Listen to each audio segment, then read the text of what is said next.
Écoute, je vais te raconter un truc aujourd'hui. Et je vais commencer par une phrase qui pique un peu, mais je te promets, c'est pour ton bien.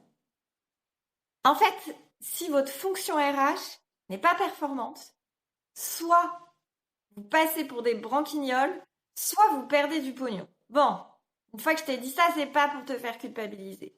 Je vais juste te raconter une petite anecdote parce que soyons clairs, je pense que tu n'as ni envie de l'un, ni envie de l'autre. Alors, qu'est-ce qui m'a amené à ça?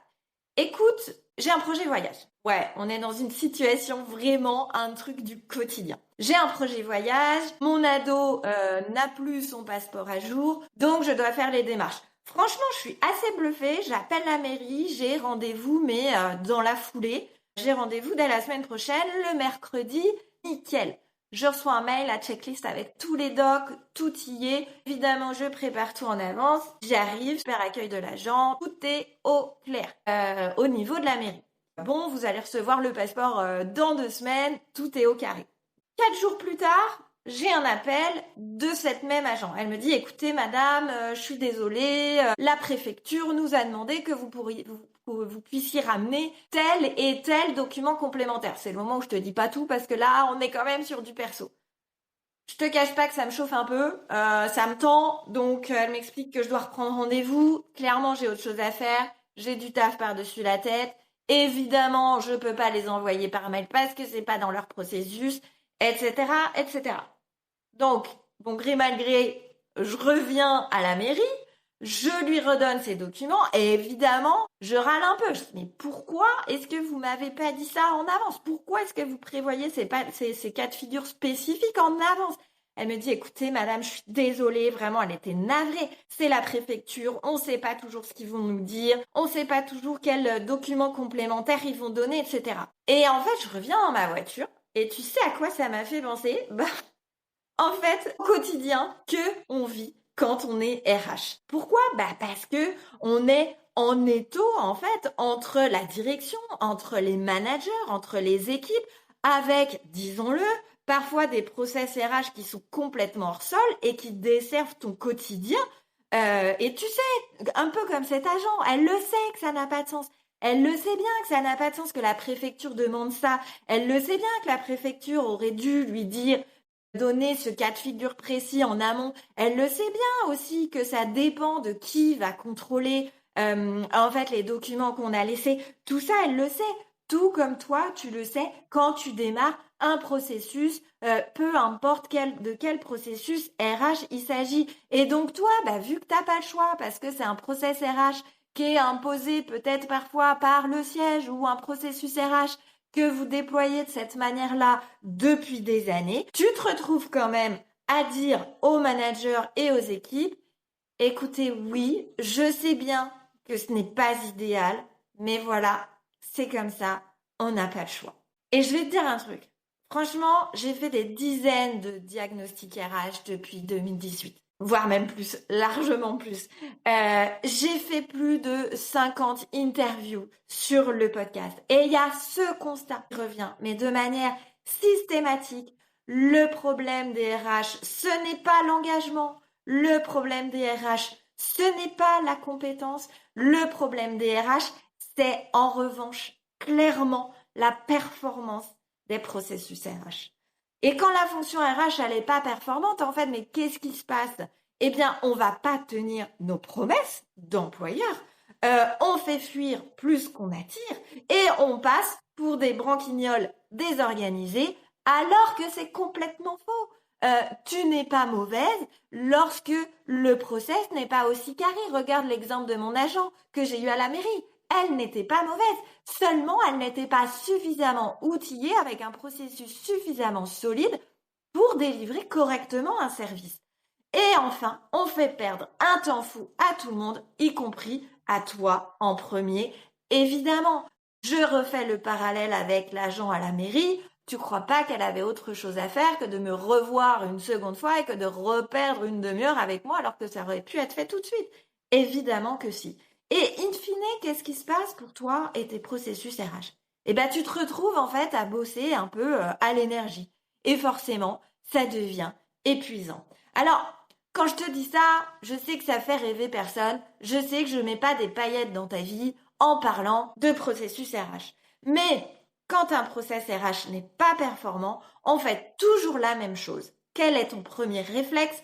C'est de venir mettre du contrôle au maximum. Ton premier réflexe, donc, ça va être de rajouter des étapes, rajouter des mails de validation, de rajouter des réunions, de rajouter des allers-retours pour que tu puisses à nouveau contrôler ce qui se passe dans l'ensemble de tes processus. Ce qui vient finalement faire quoi? Ajouter une bonne grosse couche là de complexité et donc de charge de travail pour toi. Bon, faute d'avoir d'autres solutions, tu rajoutes donc plus de garde-fous et donc tu continues. Tu empiles, tu fais plus, toujours plus, toujours plus, toujours plus. Mais en fait, tu te trompes de combat. C'est toujours à faire plus. C'est pas ce combat-là, en tout cas, qui va te permettre de te soulager. Alors concrètement, je te pose une question. Tu vas tenir combien de temps sur ce rythme-là? À être le point focal de tous les sujets de tes processus RH. Parce que en fait, à rajouter ces couches d'empilement, tu deviens ton propre goulot d'étranglement. Tu vois, c'est ça le problème. Tu te mets toi-même dans une posture de dépendance de l'ensemble de tes processus RH. Tu vas tenir combien de temps à pallier donc au manquement de ces processus RH? Comme l'agent à la mairie finalement. C'est elle qui s'est retrouvée au milieu du manquement de ce processus RH. Parce qu'à un moment donné, en fait, c'est pas une question de motivation ou de discipline, c'est une question d'usure. Tu vas continuer à entretenir cette dépendance et franchement, tu vas finir complètement cramé. Alors, ce que je te propose ici, c'est une grille d'analyse assez simple. Qui va te permettre pas seulement de réfléchir, mais aussi de trancher. Tu peux la garder en tête à chaque fois qu'un processus RH dysfonctionne, à chaque fois que tu sens qu'il y a de la résistance aussi auprès de tes équipes, et à chaque fois que tu te dis, bon, c'est pénible, mais vraiment, ce sujet est pénible, ce process est pénible, mais vraiment, on n'a pas le choix. Allez, c'est parti. Alors déjà, premier angle d'analyse à garder en tête, est-ce que ce processus nous fait à tous gagner du temps? Ou à l'inverse, est-ce qu'il en fait perdre à tout le monde? Est-ce que tu passes ton temps à rattraper derrière? Première grille de lecture. Deuxième grille de lecture, est-ce que ce processus tient vraiment sa promesse au service des usagers? Pas sur le papier, attention, hein. Pas pour remplir des indicateurs. C'est pas là le sujet. Dans la vraie vie, je veux dire, dans ton quotidien, dans le quotidien de tes managers. Deuxième grille de lecture. La troisième maintenant, est-ce que c'est clair pour tout le monde? Est-ce que ce processus est clair pour tout le monde?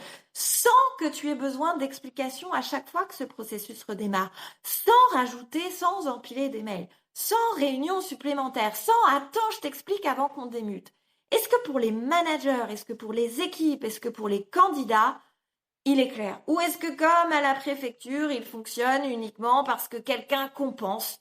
Et en l'occurrence, parce que toi, tu vas venir compenser pour faire en sorte que, in fine, ton processus de recrutement, ton processus de demande de formation, ton processus de note de frais, ton processus de tout ce que tu veux, tu vas repasser dessus pour t'assurer, toi, qu'il aille au bout. Enfin, avec cet épisode, je te laisse avec une seule question. Si toi, tu n'étais pas là, est-ce que ce processus fonctionnerait quand même? Si la réponse est non, alors il faut que tu arrêtes de te raconter des histoires.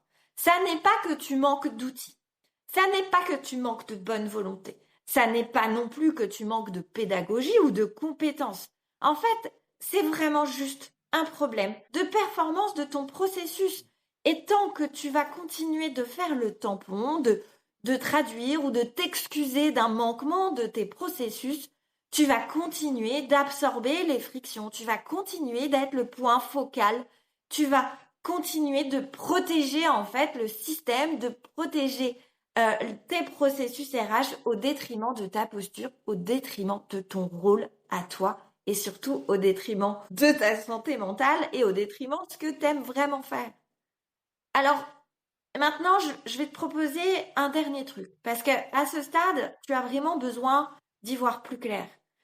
Tu as vraiment besoin, en fait, qu'on te prémâche le boulot. Tu as vraiment besoin d'identifier quels sont les points de friction récurrents et d'avoir donc une méthodologie. Alors, moi, je t'ai préparé un outil de diagnostic. Alors, attention, c'est pas un diagnostic à base de 6 questions qui va te pondre 3 idées à la mort moelleux. Non. Moi, ce que je te propose, je l'ai appelé Léon Diagnosticon. En fait, c'est quoi? C'est vraiment un diagnostic de performance de tes processus RH. C'est un agent IA. Je l'ai alimenté de toutes mes méthodes, tous mes cas d'usage, aussi de toutes mes interviews. Bref, il est archi dopé avec des méthodes que j'ai éprouvées sur le terrain. En fait, il est hyper simple à utiliser. J'ai déjà plus de 50 RH qui l'ont utilisé. Et tu vas voir que déjà, ça va t'aider à identifier un peu les zones de flou dans tes processus RH et surtout là où tu perds du temps, tu gaspilles ton temps et ton énergie. Donc, je t'invite à le tester, mais surtout sans vergogne et viens me dire ensuite sur LinkedIn ce que tu en as pensé. Donc, je te mets l'accès à Léon dans la description de cet épisode. Écoute, j'espère que tu as apprécié ce nouveau format. Je te retrouve très bientôt pour un nouvel épisode. Allez, bye!